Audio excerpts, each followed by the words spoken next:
안녕하세요, 오토카메거지입니다. 최근 뒤늦게 국내에도 하이브리드 차들의 향연을 느낄 만큼 국내산 하이브리드 모델이 급증하고 있는 가운데 가성비 하이브리드 대표주자 What's your name? Nero. 풀체인지의 새로운 소식을 전하려 합니다. 물론 타 채널에서도 언급이 된 실내 부분을 마찬가지로 언급을 할 텐데 저는 좀 다른 해석이라 이렇게 영상을 제작을 했고요. 새롭게 나온 스파이샷 정리까지 하는 시간을 가질게요. 크기가 기존과 같다고 하는 분들이 있는데 아니요, 더 커진 게 확실하고요. 또한 파워트레인의 정보도 많은 분들의 예측과 다른 부분이 있어 이 부분에서도 다룰 겁니다. 혹여나 영상이 좀 너무 길어지지 않는다면 현행 니로 하이브리드 모델의 가성비에 대한 얘기를 해보려 합니다. 대강의 목차는 여기까지 설명을 하고요. 본격적으로 시작 전 최근 좀 이래저래 외부로 다니는 일들이 많아져서 노트북으로 작업을 하거나 그냥 핸드폰으로 녹음 및 작업을 하는 경우도 있어요. 이런 일이 빈번해져서 정보량과 영상을 더 씌우는 장면이 많지만 영상 속도가 제대로 나오지 않아서 좀 단순화하려고 합니다. 이 점을 양해 바라고요. 그리고 곧 티스토리와 네이버 블로그까지 오픈할 예정이니까 많이들 찾아주세요. 기존에 다뤘던 영상들 내용이 휴대폰으로 글로 편하게 읽을 수 있도록 할 테니 많은 팔로우 및 이웃 추가 부탁드리고요. 자, 이 사진 한 장으로 발칵 뒤집혀졌죠. 니로마저 듀얼 12.3인치 파노라믹 커브드 디스플레이를 장착, K8과 EV6의 원터치 전환, 공조 터치 부분까지, 그리고 EV6와 같은 시동 버튼까지. 지렸다, 미쳤다. 팬티 갈아입고 어깨 등 많은 호응이 있었죠. 게다가 HUD 장착에 관한 스파이샷까지 나왔기에 스포티지에도 없던 HUD 장착으로 다시 한번 하극상을 준비한다. 스포티지 구매한 사람들 어떻게? 라는 말이 나오는 반응까지 있을 정도죠. 일단 듀얼 12.3인치 커브드 디스플레이로 나올 것처럼 보이는 이 부분은 제 의견은 그렇지 않을 것이다 라는 게 아마 90% 이상일 듯합니다. 이게 내 결론이다. 워낙 최종 풀옵션 장착 P3 거의 프로토타입의 마지막 버전이죠. 이 차량에서 반전이 있을 가능성이 있기에 10% 정도의 가능성만 열어둔 건데 사실상 희박하다고 보인다는 거죠. 그 이유가 일단 듀얼 12.3인치보다는 10.25인치 클러스터와 12.3인치 내비게이션 화면일 듯한데 내비게이션 쪽과 센터페시아 및 센터 콘솔이 기아차는 과거 K5 1세대 때부터 운전자 쪽으로 약간 바라보는 형태로 되어 있고 그 아이덴티티가 현재까지 이어져 오고 있습니다. 신형 스포티지 스파이샷에서 실내 유출되었을 때와 달리 연결된 방식이 다른 것을 알 수 있는데 스파이샷 모델이 풀옵션에 가까운 모델임을 유추해본다면 차별된 디자인의 콕핏 방식일 듯 하고요. 커브드는 아니고 본 사진을 확대해서 보면 프로토타입이지만 이미 거의 완성형 부분에 도로 데이터를 수집하는 거라 테이프로 연결한 것처럼 보인 부분이 아마 하이그로시 패널 보호 필름 대신한 위장 테이프가 아닌가 싶고요. 스티어링 휠과 손풍구 연결 라인이 일자로 뻗어나간 형식 위에 이미 다 장착된 부분이고 클러스터와 내비게이션이 일자로 가다가 약간 사선으로 꺾인 방식으로 제공할 듯한데 즉 사선으로 좀 떨어지는 방식이에요. 이 부분은 나와봐야 알 듯합니다. 혹여나 콕핏 디자인으로 간다면은 소렌토와 같은 방식을 제공할 듯한데요. 아마 경계선이 존재하는 분리된 형태의 꺾인 방식으로 예상을 해봅니다. 송풍구 아래 K8과 신형 스포티지의 그것 원터치 공조, 오디오 전환, 인포 시스템이 장착이 되어 있고 이제 이 부분은 차급을 뛰어넘는 기아차만의 트레이드 인포 시스템으로 자리를 잡았네요. 그 아래에 12V USB를 꽂을 수 있는 두 개의 연결구가 존재를 하고 그 아래 수납 겸 무선 충전을 할 수 있는 공간이 보이죠. 센터 콘솔로 가면은 EV6처럼 시동 버튼이 센터 콘솔에 존재하는 것이 보이죠. 가운데 전자식 다이얼인 SBW 기어가 보이고 전자식 기어 중심으로 좌측 위쪽 버튼부터 순서대로 열선과 통풍, 핸들 열선, 드라이브 모드 버튼이 존재를 하고요. 우측도 열선과 통풍, 주차 보조 센서 온오프, 어라운드 뷰, 화면 버튼이 있습니다. 맨 아래 전자식 파킹 브레이크와 오토 홀드가 있고요.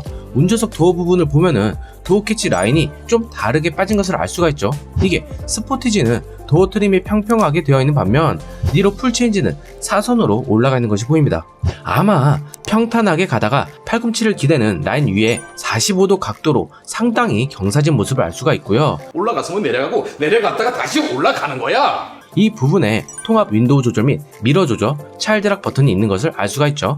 상당히 공격적인 라인이자 디자인인데 중형 SUV인 소렌토의 디자인이 가장 무난하고 좀 올드해 보이는 디자인이라면 스포티지는 그보다 약간 더 젊지만 어포집 유나이티드를 적용한 뭔가 단정하면서도 공격적인 디자인, 그리고 제일 동생격인 니로 하이브리드 모델은 막내답게 상당히 개성 강한 그런 디자인을 보이고 있네요. 물론 이게 나쁘다라는 것이 아닌 좀 더 인체공학적으로 편하다라는 생각을 가질 수가 있고요. 도어 캐치와 동영상상에 메모리 시트 버튼이 존재하는 것을 알 수가 있습니다. 이는 현행 니로 모델에도 있는 부분이죠. 사이드미러 A필러 안쪽에 후측방 사각지대 경고음을 내는 스피커가 작게 뚫려있는 것도 보이네요. 시트는 과거 현대 기아와 다르게 최근 시트 형상을 그대로 한 모습이 보이죠. 볼스터 부분이 올라와 있고 허벅지 받침 부분이 따로 살짝 솟은 게 보입니다. 과거 현대기아차를 오래 타면 허리가 나간다는 말이 현재는 많이 사라질 정도로 정말 시트 착자감 및 디자인은 많이 좋아진 것이 눈에 띄죠. 동승석에 워크인 디바이스는 제공하지 않을 듯 합니다. 여기서부터 급 나누기라고 생각이 드는데요. 최고 트림 위 따로 선택 옵션으로 제공할지 혹은 그래비티 트림으로 재미를 본 경우가 있으니 니로에도 그런 식으로 적용해 변화를 줄지 두고 봐야죠. 컵홀더 방식 역시 팰리세이드와 스포티지와 같은 방식으로 제공을 하지만 중대형 SUV엔 덮개를 따로 제공, 소형 및 준중형 SUV 라인엔 그러지 않은 게 보이죠. 뭐 지금 컵홀더 덮개가 중요한 것이 아닌 니로 풀체인지에 HUD가 들어간다는 점입니다.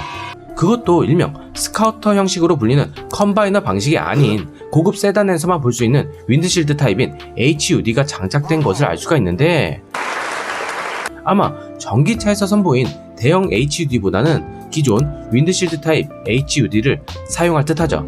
그래도 엄청난 거죠. 제가 기존 영상에서 스포티지에 HUD가 없는 부분이 아쉽다라는 말을 했는데요. 이게 운전할 때 정말 큰 차이가 있어요. 아이오닉 5 HUD는 사각지대 경고까지 표시해주기에 시야를 다른 곳으로 크게 옮길 필요가 없다는 겁니다. 상당히 편해요. 아무리 스마트 크루즈 컨트롤 및 긴급 제동이 있다고 해도 이는 어디까지나 옵션일 뿐 시야를 벗어나지 않고 운전에 피로도를 덜어준다는 점 역시 상당히 좋은 부분입니다. SM6는 아직도 컴바이너 방식인데 이런 거를 보면은 참 많은 아쉬움 및 쓸쓸함 마저 드네요. 씁쓸하고만. 네 형님. 여튼 이 윈드실드 타입은 과거엔 주간대 약간 흐리고 작은 화면으로 비춰지는 부분 때문에 아쉬움이 있었지만 최근 많이 개선된 모습 및 비춰지는 전면 유리 한 부분에 추가적인 게 들어가기에 단가 상승은 당연히 불가피하죠. 아마 풀옵션 가격은 상당히 큰 폭으로 인상이 될 듯 합니다. 여담으로 항상 말하지만 차급이라는 거는 분명히 나뉘어져요. 옵션의 반응보다 본래 갖고 있는 물성, 거동력 및 포지션에 대한 것은 제조사가 바보가 아닌 이상 명확하다는 거죠. 특히 그게 펀카의 개념이 아닌 패밀리 SUV의 사용 용도에서 그 차이는 명확하기에 이 돈이면 뭐 이걸 산다라는 말이 필요 없다는 분들에게는 필요가 없겠죠. 하지만 이왕 사는 거 더 큰 차체에 다른 거동 및 물성 등을 생각을 한다면은 몇 천만 원짜리 차를 쉽게 사고 기변하고 감가 따져가면서 팔고 어려운 경기에 많은 사람들은 그렇게 쉽게 할 수 없습니다. 최소 3-4년 이상 타는 분들도 상당히 많아요. 그래서 이 가격이면은 웬만한 옵션 다 있는 상급 모델을 산다라는 정보를 제공하는 건 역시 제가 할 일이라 그런 영상을 제작하는 거고요. 다시 본론으로 와서 예상 크기. 현재 판매 모델인 2022년 니로 하이브리드는 전장 4455mm, 전폭 1805mm, 전고 1545mm, 휠베이스 2700mm의 크기를 갖고 있는데 주차장에 주차된 사진 및 각종 스파이샷으로 유추해보면 분명 약간 더 커진 건 맞아요. 폭의 커짐보다는 길이가 길어졌다라는 말이 더 맞겠죠. 예상 크기는 전장 4460에서 80mm, 전폭 1825에서 1835mm, 전고 1600mm 이상, 휠베이스는 현재와 비슷한 크기나 10mm가 더 늘어난 모습을 보일 듯 하고요. 파워트레인은 많은 분들이 하이브리드 모델이다 보니 1.6L 터보 GDI 엔진과 모터가 결합된 부분을 예상할 텐데 아니요. 현재 소렌토, 산타페, 스포티지, 투싼에 사용된 하이브리드 조합은 카니발 하이브리드 모델까지 사용될 예정이기에 하이브리드 막내격인 니로와는 분명한 급 나누기가 들어가야 하죠. 현재 비공식적으로 알려진 바는 현행 니로와 같은 1.6L 자연흡기 카파 엔진에 6단 DCT가 들어갑니다. 다만 좀 더 개선된 카파 엔진이 적용될 것으로 알려졌고요. 개량이 아닌 개선이라는 점 참고 바랍니다. 분명한 차이가 있어요. 6단 자동 변속기가 승차감의 부드러움과 이질감이 없을 텐데 왜 DCT지? 라는 분들도 있겠죠. 니로 하이브리드는 터보가 아닌 자연흡기 엔진으로 1580cc에 105마력 및 최대 토크 15.0kg를 마크하는 엔진을 장착했기에 자동 변속기보다는 좀 더 힘을 받고 승차감보단 에너지 효율 및 결착력이 높은 DCT를 장착하여 마력 손실을 최소화하려는 걸로 예상됩니다. 스파이샷, 사진 및 다양한 정보는 기아차 공식 동호회인 기아 니로 풀체인지 SG2 클럽에서 발췌. 가입하시면 상당히 많은 정보들을 볼 수 있으니 링크는 정보창 및 고정 댓글에 표기할게요. 그리고 기존 영상에서 플러그인 하이브리드는 없어질 수 있을 것이다 라는 말을 했는데 현행 모델과 같은 하이브리드와 플러그인 하이브리드, EV 모델 이렇게 세 종류로 제공할 것이 거의 확정적이고요. 다만 플러그인 하이브리드 같은 경우 현행 모델도 3,939만원을 마크, 최근 현대 기아 풀체인지 가격 상승분을 적용한다면 상당한 인상폭이 적용될 듯한데 플러그인 하이브리드 같은 경우 이 가격 상승분을 어떻게 해지할 수 있을까 하는 마음이죠.